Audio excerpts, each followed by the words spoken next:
સ્થાનિક સ્વરાજ્યની ચૂંટણી પૂર્ણ થયા બાદ રાજ્યમાં મોટાભાગે ફરી એકવાર ભાજપનો કબજો મજબૂત થયો છે, પરંતુ છોટાઉદેપુર જિલ્લામાં એક એવી ઘટના સામે આવી છે જેને લઈને લોકશાહીના મૂલ્યો પર જ સવાલો ઊભા થઈ રહ્યા છે।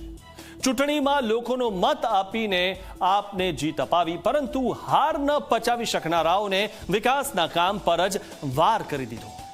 એવું તે શું બની ઘટના, જુઓ આ ખાસ અહેવાલ।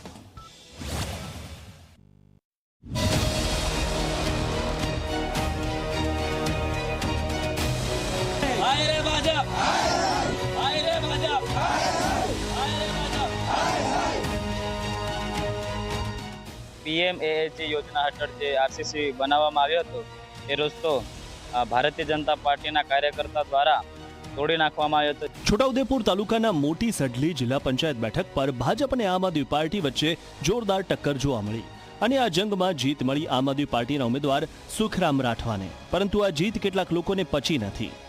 હારનો આક્રોશ એવો કે વિકાસને જ નિશાન બનાવવામાં આવ્યો। ધમોડી ગામમાં તાજેતરમાં બનાવવામાં આવેલો આરસીસી રોડ ભાજપના સમર્થકો દ્વારા તોડી પાડવામાં આવ્યો। આ રોડ માત્ર એક રસ્તો નહોતો, પરંતુ ગામના લોકો માટે જીવાદોરી સમાન હતો, જે સ્કૂલ અને એક ફળિયાને બીજા ફળિયા સાથે જોડતો મહત્વનો માર્ગ હતો।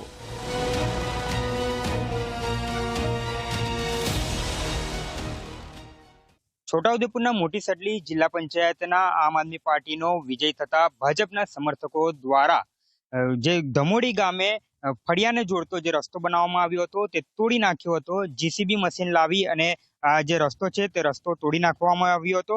ધમોડી ગામમાં જે ચૂંટણીના પરિણામ બાદ તણાવપૂર્ણ જે પરિસ્થિતિ છે તે સર્જાઈ હતી અને જે ભાજપના જે સમર્થકો છે તે સમર્થકો દ્વારા જે ગામની અંદરથી જે ફળિયાને જોડતો જે રસ્તો છે PMAJY યોજના હેઠળ જે બનાવવામાં આવેલો જે રસ્તો છે તે રસ્તો તોડી નાખતા ગ્રામજનો હાલ મુશ્કેલીમાં મુકાયા છે।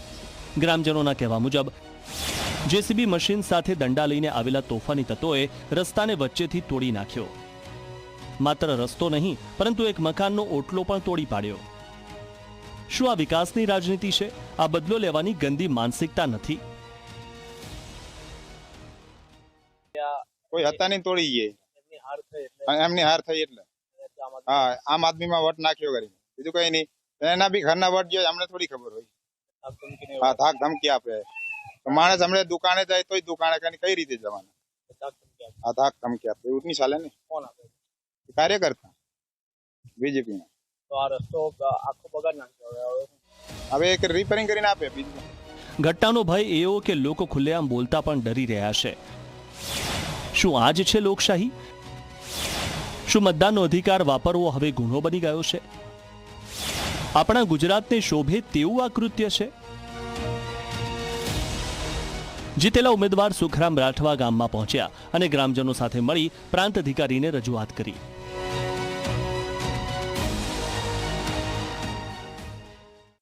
PMAAG યોજના હેઠળ જે આરસીસી બનાવવામાં આવ્યો હતો એ રસ્તો ભારતીય જનતા પાર્ટીના કાર્યકર્તા દ્વારા તોડી નાખવામાં આવ્યો હતો જેસીબી દ્વારા, અને ત્યારે એ બાબત લઈને હું SDM ને પણ આવેદન આપ્યું।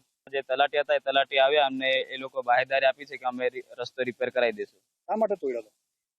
લોકોનું કેવું છે કે અમને વોટ નથી આપ્યા તમે,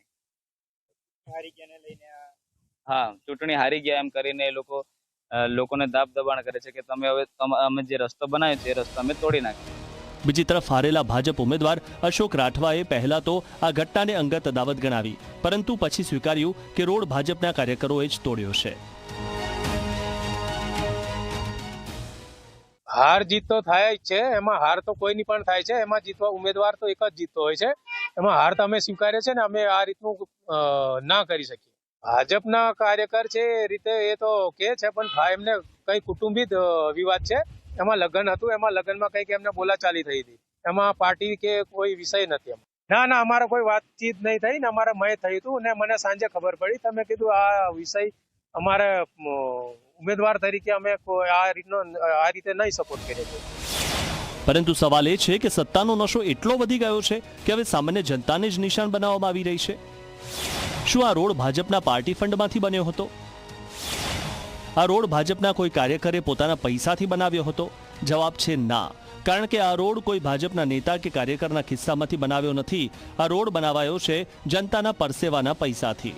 લોકશાહીમાં જીત હાર ચાલતી રહે છે, પરંતુ વિકાસને તોડી પાડવો અને લોકોમાં ભય ફેલાવવો આ કોઈ પણ રીતે સ્વીકાર્ય નથી. હકીમ ઘડિયાળી, ઝી મીડિયા, છોટાઉદેપુર.